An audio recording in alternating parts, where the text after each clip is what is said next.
বাংলাদেশের মধ্যে সৌন্দর্যের জন্য সিলেট অন্যতম।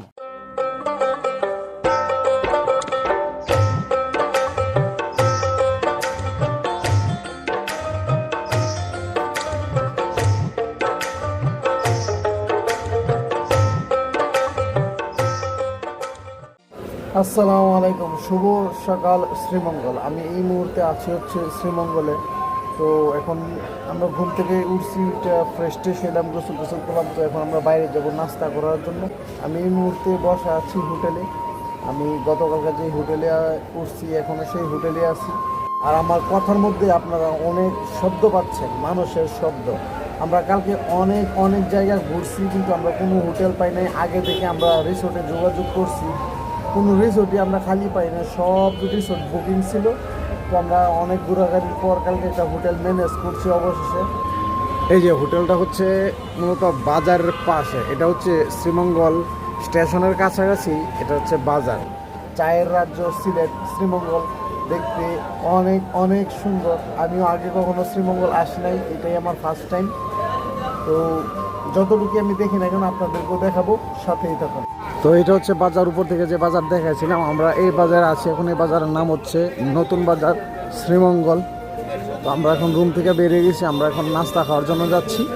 আমরা এখন নাস্তা খাবো, নাস্তা খাইয়াই একটু ঘোরাঘুরির জন্য বের হয়ে যাব। আমরা মামু বাইকনা যে লেবাস লইছি, একদম ফকিরি লাইনের লেবাস, উড়া দুরা।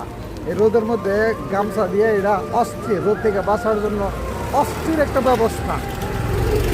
আমরা আসছি শাহজালাল রেস্টুরেন্টে। এই রেস্টুরেন্টের পরিবেশটা একটু ভালো, খাবারের মানও ভালো, খারাপ না। তো আমরা নাস্তা টাস্তা করি, তারপর বেরিয়ে যাই।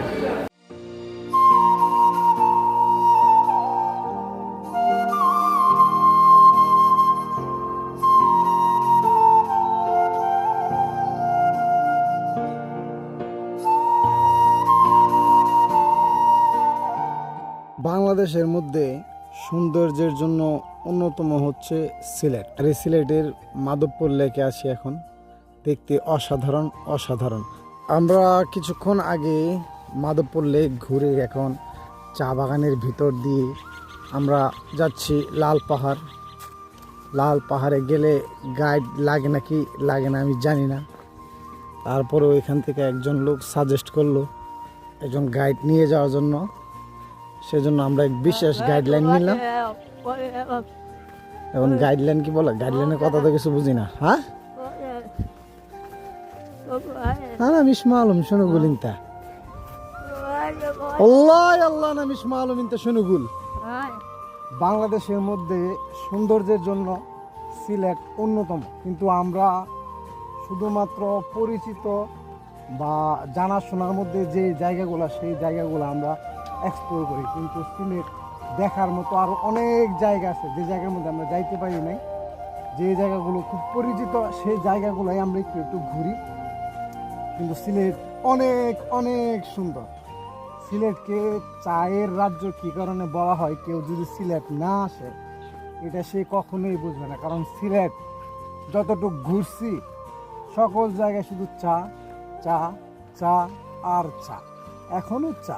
সামনে দেখা যাইতেছে লাল পাহাড়, আমরা লাল পাহাড়ে চলে আসছি। ওইখানেও অনেক চা আছে, আপনাদেরকে দেখাবো, সাথে থাকুন। ওয়েন মাসি ওয়েন হোক Enxicra? Ada pô. La lota. هذا شنو؟ شاي. شرب شاي. বাহ, মিয়া। কি কইতাছে, আমি কি কইতাছি আমি বুঝতেছি, বুঝতেছে না। কি কইতাছে আমি বুঝতেছি না। যাই হোক, انت معلوم عربي লাল পাহাড়ের উদ্দেশ্যে লাল গামছা লাগায় চললাম। আকাশের ওই নীলে ভাবছি যাব চলে, আকাশের ওই নীলে ভাবছি যাব চলে, পথটা ভব ঘুরে ফেরে না। লাল পাহাড়ের লেক। এই হচ্ছে লাল পাহাড়ের লেক। আশা করি পানিটা অনেক অনেক ঠান্ডা হবে। ওই পানি তো তেমন ঠান্ডা না, পানি গরমই, পানি ওইরকম ঠান্ডা না। কোন দিক দিয়ে এখন? কোন দিকে কোন দিকে? এখানে এটা হচ্ছে পাহাড়ের উপর চা বাগান, দেখতে অসাধারণ। এখানে আবার ছোট একটা লেক দেখা যাচ্ছে। এখান থেকে ভিউটা আরো দারুণ, আরো দারুণ। জানি না ক্যামেরায় কতটুকু দেখা যাইতেছে। আমরা এখন পাহাড়ের উপরে, আশপাশে সব পাহাড়। এই পাহাড়ের নাম কি? লাল পাহাড়। হ্যাঁ, ও আচ্ছা আচ্ছা। এইখানে যা আছে সবকিছু এই লাল মাটি, আর এদিকে মূলত লাল মাটি হয়। আর এই লাল মাটির জন্যই হয়তো বা এই পাহাড়ের নাম লাল পাহাড়। উপরে মোটামুটি উপরেই, তবে এত খাড়া না, মোটামুটি চলে, মানে উঠার মতো, রিল্যাক্সে উঠা যাইতেছে। তো ভিউটা দারুণ রে ভাই। হ্যাঁ জিশান, তো এখানে দেখা যাইতেছে কিছু একটা, এক বাইরে জিজ্ঞাসা করলাম ওইটা নাকি মন্দির। তো যাই, যার পর দেখি ওইখানে কি অবস্থা। আমরা উঠি আগে।